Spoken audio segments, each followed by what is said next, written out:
Smile, a pseudo-human short story. The rain in Ohio always carried the smell of rust. Tom sat rigid in the armchair, his fingers nervously grinding against the coarse fabric. Firelight flickered in the hearth, stretching the woman's shadow on the sofa across from him into something long and distorted.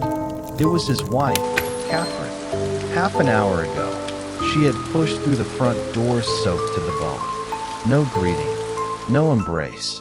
She had simply sat down, hands resting flat on her knees, holding a cup of black coffee that had long since gone cold. Honey, Tom ventured carefully. why don't you take a hot shower? Catherine didn't turn her head. Her neck was unnaturally straight, like a steel rod hammered down into her chest. She stared at the blank wall ahead of her. After a long, uncomfortable pause, a dry sound finally scraped its way out of her throat. I'm fine.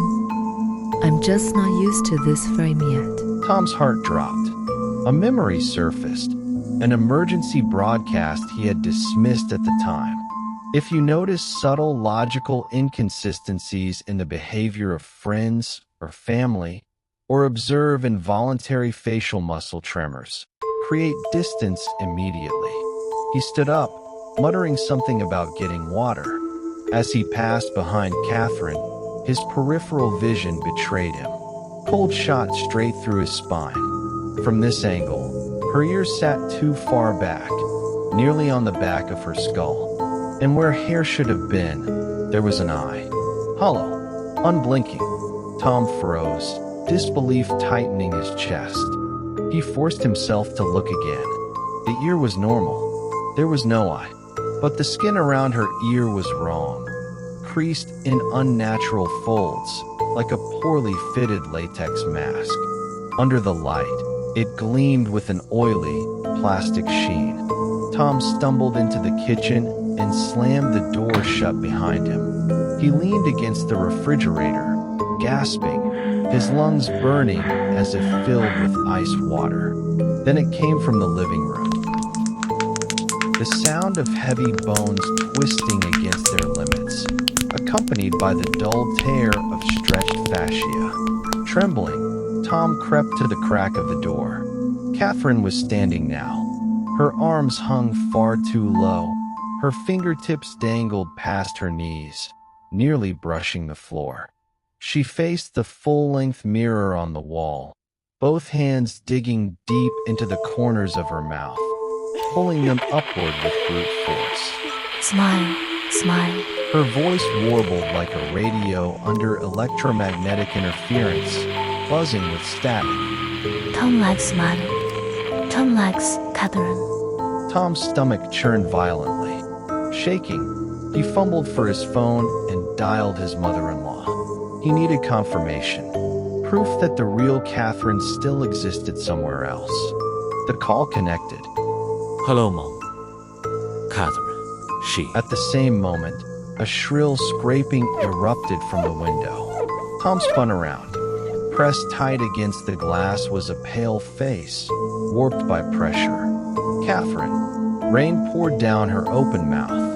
Her eyes were nothing but dead, pupilless whites. Her fingernails clawed frantically at the window pane. Screaming, Tom burst back into the living room, lunging for the front door, and stopped. The Catherine on the sofa had already turned around. Two Catherines, one outside in the rain, one inside the house. They tilted their heads at the same time, perfectly synchronized, down to the exact, maddening angle. So you noticed? The indoor Catherine tore the skin around her mouth apart completely, revealing 3 rows of thin, piranha-like teeth. Her voice hollowed into something deep and echoing. Why? Did I do something wrong? Tom staggered backward, desperate to flee, and locked eyes with the mirror.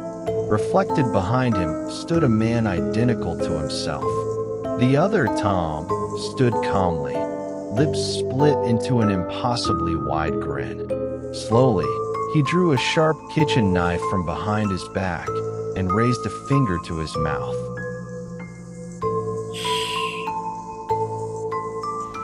5 minutes later, the rain stopped.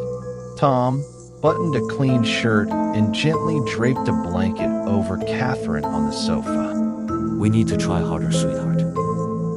He said with a stiff smile. His voice was smooth, magnetic, more charming than the real Tom had ever been. Tom is still in the basement. Before he breaks completely, we have to learn how to smile like him. He lifted a bag of trash and stepped outside. The streetlights glowed dim yellow. Old Mr. Miller from next door happened to be out walking his dog. Tom raised his hand gracefully, offering a flawless greeting.